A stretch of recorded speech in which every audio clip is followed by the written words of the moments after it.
आज हम ये पाठ सेकंड में राजनीति विज्ञान के सेकंड पेपर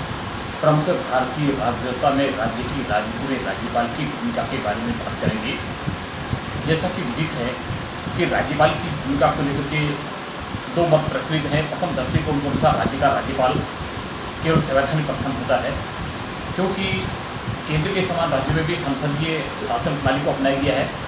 और चूँकि संसदीय शासन प्रणाली में शासन की शक्तियाँ ऐसी मंत्रिपरिषद में निहित होती हैं जो व्यवस्थापिका की प्रति जवाबदेही होती हैं। अतः राज्य का राज्यपाल केवल कार्यपालक का नामांकन का प्रधान करता है। भारतीय संविधान के अनुच्छेद 163 की धारा के अनुसार ये प्रावधान किया गया है कि उन बातों को छोड़ करके जिनके संबंध में राज्य की राज्यपाल को स्वविक से कार्य करने का अधिकार होता है, इसके अलावा अन्य कार्य करने के लिए उसे मंत्रिपरिषद की सलाह के अनुसार ही कार्य करना होगा। उसे ऐसा कोई भी कार्य नहीं करना होगा जिससे करने से अपने व्यक्तिगत विवेक का उपयोग करना पड़े। दूसरे दृष्टिकोण के अनुसार राज्य का राज्यपाल संवैधानिक प्रधान से कुछ अधिक होता है। यद्यपि संविधान जैसी इस प्रकार की होती है, लेकिन कई राज्यों के राज्यपाल जो सदा के पिपासु रहे हैं, जिन्होंने सबके लिए राजनीति में भाग लेने का जो प्रयास किया है, उन राज्यपालों की भूमिका तथा कथित राज्यपाल के रूप में इसका की भूमिका रही है। तो उसके आधार पर कहा जा सकता है कि राज्यपाल की जो सैद्धांतिक स्थिति होती है दूसरे प्रकार की होती है। यद्यपि देश के संविधान के द्वारा राज्यपाल से अपेक्षा की गई है कि वह केंद्रीय सरकार और राज्य सरकार के बीच एक सेतु के रूप में काम करे, ऐसा कोई भी काम नहीं करे जिसको लेकर के केंद्र सरकार राज्य के बीच कोई शक्ति के किसी प्रकार का कोई संघर्ष उत्पन्न हो। लेकिन तथाकथित राज्य के राज्यपाल के दृष्टिकार से राज्य के मुख्यमंत्री की नियुक्ति के संबंध में जिस प्रकार से अपने बहुमत प्राप्त होने के दल के दावे की अवहेलना करते हुए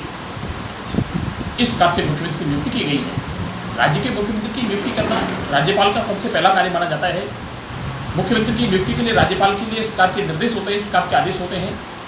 कि राज्य की विधानसभा में जिस राजनीति को मेजॉरिटी प्राप्त होती है, बहुमत प्राप्त होता है और बहुमत प्राप्त राजनीति दल के द्वारा अपने नेता का चयन कर दिया गया है, तो राज्यपाल के लिए जरूरी हो जाता है, राज्यपाल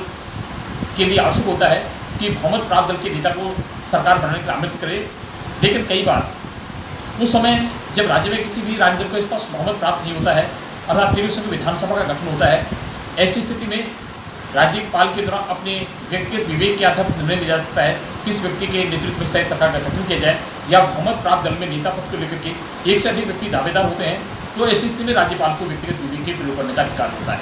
अन्यथा कभी भी बहुमत प्राप्त होने के दल के दावे की अवहेलना राज्यपाल के द्वारा नहीं की जा सकती है। राज्यपाल के लिए इस प्रकार की जिस प्रकार के निर्देश होते हैं, संविधान के अनुच्छेद 74 के अनुसार ये धारा एक अनुसार प्रावधान किया गया है कि राज्य में बहुमत प्राप्त दल के नेता को मुख्यमंत्री पद ग्रहण करने से आमंत्रित करना होता है। 1952 में जब मद्रास राज्य के विधानसभा के चुनाव हुए, इन चुनाव में श्री चक्रवर्ती राजगोपालाचारी को मद्रास राज्य विधान के का सदस्यता भी प्राप्त नहीं थी और कांग्रेस आई को मेजोरिटी भी प्राप्त नहीं था। लेकिन राज्यपाल श्री प्रकाश ने टी प्रकाशन के बहुमत प्राप्त होने के दल के दावे की अवहेलना करते हुए चक्रवर्ती राजगोपालाचारी को राज्य का मुख्यमंत्री बनाया। 1967 के बाद भारतीय राजनीति में बहुत बड़ा क्रांतिकारी परिवर्तन आया। राज्य में गैर कांग्रेस सरकार में इस प्रकार से गठन होने की जो प्रक्रिया आरंभ हुई, क्योंकि केंद्र में कांग्रेस आई की सरकार थी और राज्य में गैर कांग्रेस सरकार का गठन जब आरंभ हो गया था, तो 1967 की यदि बात करते हैं तो 1967 में राजस्थान में जब विधानसभा के चुनाव हुए तो उस समय कांग्रेस आई को बहुमत प्राप्त नहीं था। संयुक्त मोर्चे के नेता मेहराब लक्ष्मण सिंह को बहुत अधिक समर्थन प्राप्त था। उस समय कांग्रेस आई के मोहनलाल सुखाड़िया के द्वारा भी और मेहराब लक्ष्मण सिंह ने सरकार बनने का दावा किया गया। लेकिन राजस्थान के राज्यपाल डॉक्टर संपूर्णानंद ने मेहराब लक्ष्मण सिंह को बहुमत प्राप्त होने के बावजूद भी उसे राज्य के मुख्यमंत्री पद को ग्रहण के लिए आमंत्रित नहीं किया गया, बल्कि मोहनलाल सुखाड़िया को राजस्थान राज्य का मुख्यमंत्री नियुक्त किया। इसी प्रकार से जब 1982 में हरियाणा में विधानसभा के चुनाव हुए, तो इन चुनाव में हरियाणा के राज्यपाल श्री जी.डी. तपासे के द्वारा 22 मई 1982 को जब भाजपा लोकदल के समर्थक श्री चौधरी देवीलाल ने सरकार बनने का दावा किया, तो राज्यपाल श्री जी.डी. तपासे ने चौधरी देवीलाल को ये कहकर के भेज दिया कि कल प्रातः 23 मई को प्रातः 10 बजे राजभवन आकर के अपने समर्थकों के साथ बहुमत का परिचय दें। उसी दिन 22 मई को भजनलाल को राज्य के मुख्यमंत्री की शपथ दिलाई जाती है। तो कहने को लगे था कि इस प्रकार से राज्य के मुख्यमंत्री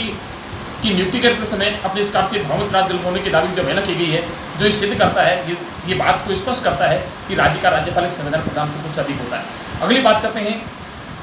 मंत्रिपरिषद को भंग करने का आधार पर ये बात की जा सकती है। देश में ऑफ मिनिस्ट्री की अगर बात की जाती है,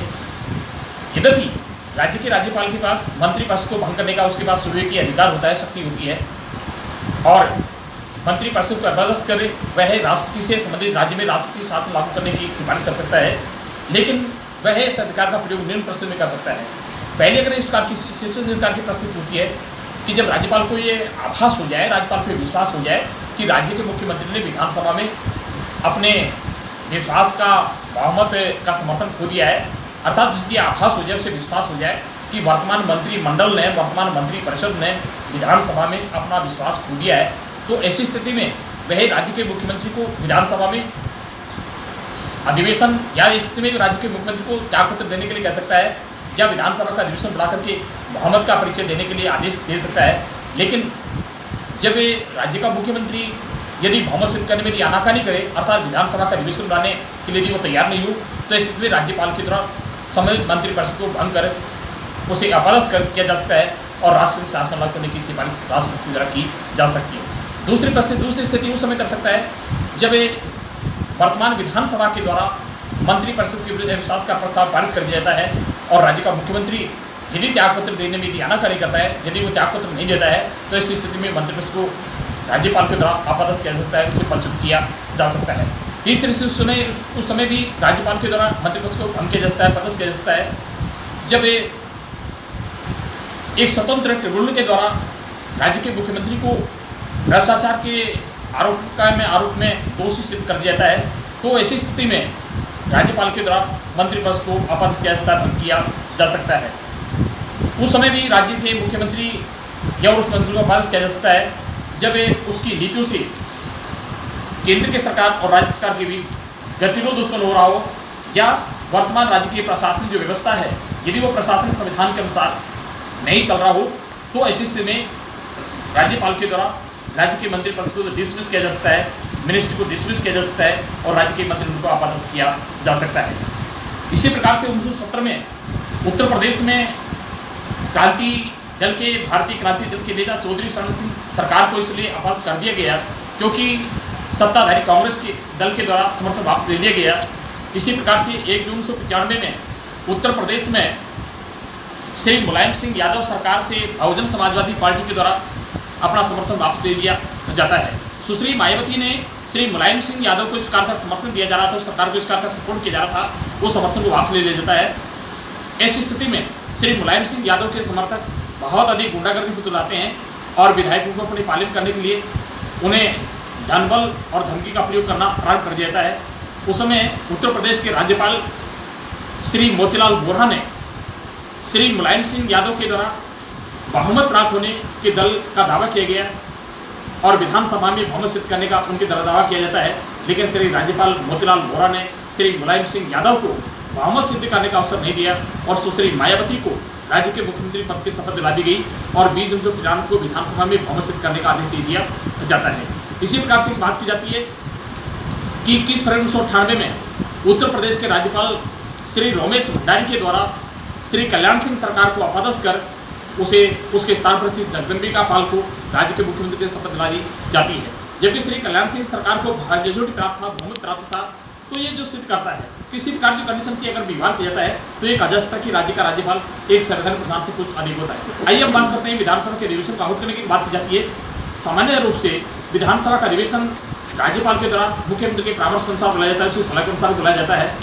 लेकिन कई बार जब इस प्रकार की असाधारण परिस्थितियाँ होती हैं, विशेष परिस्थितियाँ होती हैं, राज्यपाल के द्वारा विधानसभा का असाधारण विशेष अधिवेशन बुलाया जा सकता है। उस समय यदि कोई इस प्रकार का कोई महत्वपूर्ण विषय हो और उस प्रकार के विषय के बारे में यदि राज्यपाल ये महसूस करता है कि उस विषय के बारे में तत्काल विचार विमर्श होना चाहिए, तो ऐसी स्थिति में राज्यपाल के द्वारा विधानसभा के विशेष अधिवेशन की तिथि निश्चित की जा सकती है। मुख्यमंत्री को चाहे मेजोरिटी प्राप्त होती है, बहुमत प्राप्त होता है, मुख्यमंत्री की सहमति या सहमति का कोई मायना नहीं होता है, उस स्थिति में कहा बहुमत बुलाया जा सकता है। तो कहने पर यह था कि कई बार जब कहा कि महत्वपूर्ण जो विषय होते हैं तो राज्य के राज्यपाल के द्वारा जब कई बार उसको लगता है कि वर्तमान मंत्रिपरिषद ने विश्वास बहुमत समाप्त हो गया है, तो ऐसी स्थिति में वह विधानसभा का विशेष अधिवेशन आहूत करने के लिए भी प्रकार से आदेश दे सकता है। अब अगली बात करते हैं कि जिस प्रकार से अगर इस प्रकार की कोई बात होती है, संविधान के अनुच्छेद 200 के अनुसार कोई भी इस प्रकार का विधेयक होता है जिसे राष्ट्रपति की स्वीकृति हेतु राज्यपाल के माध्यम से भेजा जाता है। अर्थात बिना राष्ट्रपति की स्वीकृति के कोई भी इस प्रकार का विधेयक जो राज्य के मंत्रिमंडल द्वारा पारित कर दिया गया है उसे राष्ट्रपति के पास नहीं भेजा जा सकता है। अनुच्छेद 2 के अनुसार किसी भी विधेयक को राज्यपाल के द्वारा राष्ट्रपति के पास भेजने से विलंब किया जा सकता है। इसी प्रकार से राजस्थान में देखा जा सकता है कि दिसंबर इस प्रकार से राजस्थान में जिस प्रकार से कांग्रेस आई सरकार को विधानसभा का अधिवेशन बुलाने के लिए राजस्थान के राज्यपाल कलराज मिश्र के द्वारा उन्हें बार बार इस प्रकार की डिमांड की जाती है, रिक्वायरमेंट की जाती है, लिखित बात की जाती है, लेकिन राज्यपाल राजस्थान सरकार को, राज्य के मुख्यमंत्री अशोक गहलोत को विधानसभा का अधिवेशन बुलाने की अनुमति नहीं देते हैं। और जब ये राजस्थान सरकार के द्वारा 3 ऐसे महत्वपूर्ण जो किसान से संबंधित बिल जो पारित किए जाते हैं उनको अपने पास ही पड़े रहने देता है, अर्थात कि राष्ट्रपति से प्रेषित नहीं करता है। तो कहने में यह था कि जो इस प्रकार की बात को सिद्ध करता है कि चाहे मुख्यमंत्री की नियुक्ति की कोई बात हो, विधानसभा का अधिवेशन बुलाने की बात हो, मंत्री को अपादन करने की प्रकार की बात हो, तो निश्चित रूप से प्रकार के बहुत सारे राज्य के राज्यपाल होते हैं। इसी प्रकार से अगर कोई बात की जाए कि जम्मू कश्मीर के राज्यपाल